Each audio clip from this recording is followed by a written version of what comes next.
Assalamualaikum warahmatullahi wabarakatuh. Selamat berjumpa kembali ya, dalam mapel IPS daring, pembelajaran daring mapel IPS Madrasah Sanawiyah Pangeran Diponegoro Kecamatan Salaman.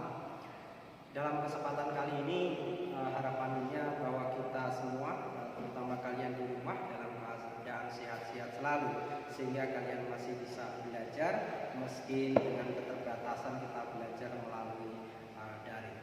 Baik anak-anakku semua, seperti pada minggu lalu dalam pertemuan pertama, di mana kita pada kesempatan itu sudah memahami bahwa saat ini kita akan mempelajari tentang mapel IPS, yaitu tentang interaksi antar ruang benua Asia dan benua lainnya. Sehingga nanti harapannya dari pembelajaran kita saat ini kalian akan lebih memahami, lebih mengetahui tentang bagaimana sih benua Asia itu, baik dari sisi letaknya, iklimnya, perekonomiannya, dan lain sebagainya. Kemudian tentunya harapannya juga kalian nanti akan bisa memahami juga bagaimana kemudian interaksi dengan benua-benua lainnya. Baik, sebelum kita masuk ke bahasan kita terlebih dulu akan mengetahui bahwa bagaimana sih benua itu terbentuk. Nah, tentunya kalau kita ingin memahami tentang asal-usul sebuah benua atau daratan yang luas, itu kita bisa mempelajari melalui temuan dari ilmuwan yang bernama Alfred Wegener, yang kemudian mengemukakan tentang teori pergeseran benua atau teori tinggi.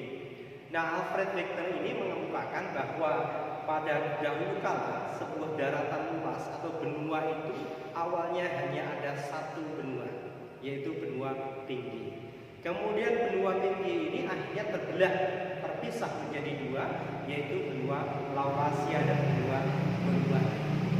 Yang dalam perkembangannya kemudian benua Laurasia dan benua Gondwana ini kemudian terbelah-belah kembali, terpisah-pisah kembali, meninggalkan satu sama lainnya, kemudian menjadi benua-benua yang kalian kenal saat ini. Nah, itu sedikit pemahaman bagaimana asal mula benua itu terbentuk. Nah, kita kembali lagi ke materi kita tentang benua Asia.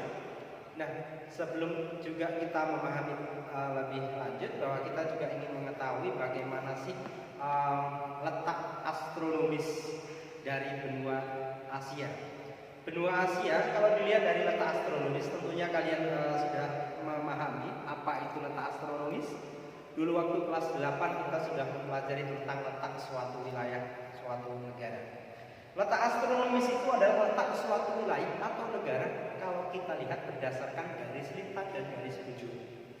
Di mana letak astronomis dari benua Asia itu terletak antara 11 derajat lintang selatan atau LS sampai dengan 80 derajat lintang utara atau LU, dan juga 26 derajat DT sampai 170 derajat DT. Itu merupakan letak astronomis dari benua Asia. Kemudian kalau kita lihat juga batas-batas dari benua Asia. Ya, benua Asia itu kalau kita lihat batasnya, di sebelah utaranya itu ada Samudra Arktik. Kemudian di sebelah timurnya itu ada Samudra Pasifik. Kemudian di sebelah selatannya itu ada Samudra Hindia. Di mana di sebelah baratnya itu berbatasan dengan benua Eropa, kemudian Laut Tengah, kemudian ada lagi Laut Bering, dan juga kita kenal juga di situ ada terusan Suez yang merupakan batas benua di sebelah barat. Kemudian kita lebih memahami lagi bagaimana benua Asia ini.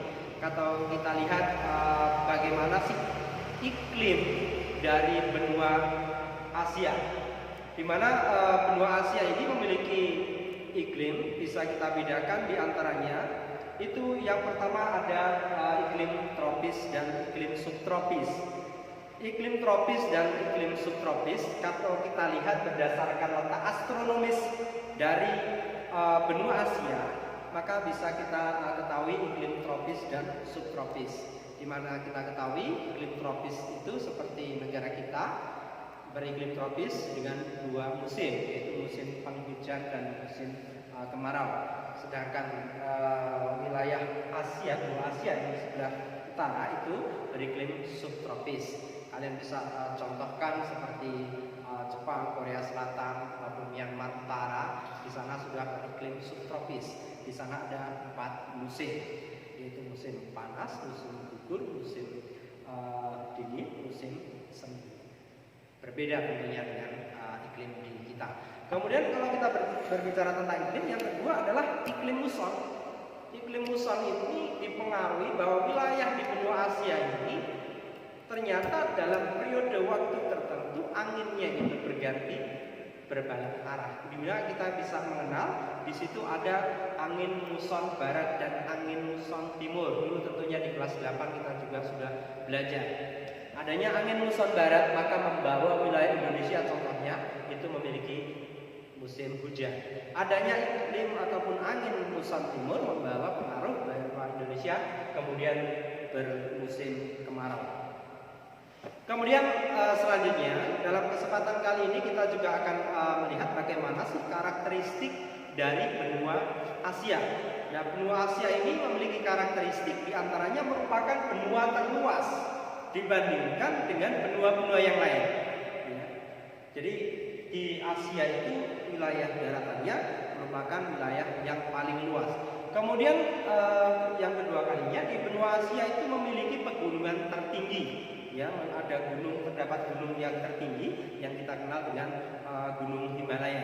Kemudian juga berdasarkan kita lihat melalui peta, kita lihat bahwa di situ di benua Asia ini karakteristiknya juga merupakan sebuah benua yang memiliki banyak sekali kepulauan dibandingkan dengan benua lainnya. Kemudian di benua Asia juga terdapat sebuah danau terluas, ya, danau terluas. Kalau di Indonesia mungkin dikenal ada Danau Toba, ya. Kalau di benua Asia danau terluasnya adalah Danau Kaspia. Kemudian di benua Asia itu sendiri juga kita bisa mempelajari, memahami di sana bahwa di benua Asia ini juga benua yang sangat kaya sekali hasil tambang minyaknya, sehingga kita kenal terutama di Asia Timur Tengah sana bahwa penghasil minyak terbesar di dunia itu terdapat di benua Asia. Dan tentunya juga berdasarkan wilayah benua Asia yang luas, maka dengan ini kemudian membuat bahwa benua Asia juga merupakan benua dengan berpenduduk yang sangat luas. Kemudian yang terakhir bahwa karakteristik atau kalau kita lebih jauh mengenal tentang benua Asia, kalau kita lihat berdasarkan bagaimana sih perekonomian di negara-negara di benua Asia, ya di sini bisa kita simpulkan bahwa mayoritas negara-negara di benua Asia itu dalam tingkatan negara berkembang. Ya, salah satu karakteristik negara berkembang bahwa perekonomiannya itu lebih besar pada aspek agraris atau pertanian.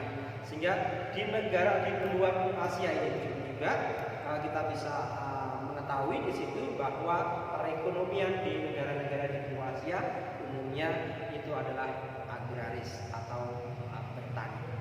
Nah, demikian dalam pertemuan yang kedua ini materinya tentang interaksi antar benua Asia dan benua lainnya, di mana dalam kesempatan kali ini kalian cukup bisa memahami yang pertama letak astronomis benua Asia, yang kedua bagaimana kemudian batas di benua Asia itu sendiri, yang ketiga kemudian iklim di benua Asia itu seperti apa, dan yang terakhir karakteristik dari benua Asia.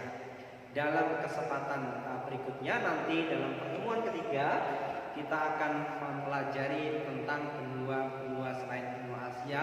Kita juga akan pahami bagaimana baik itu letak, batas, luas maupun juga karakteristik.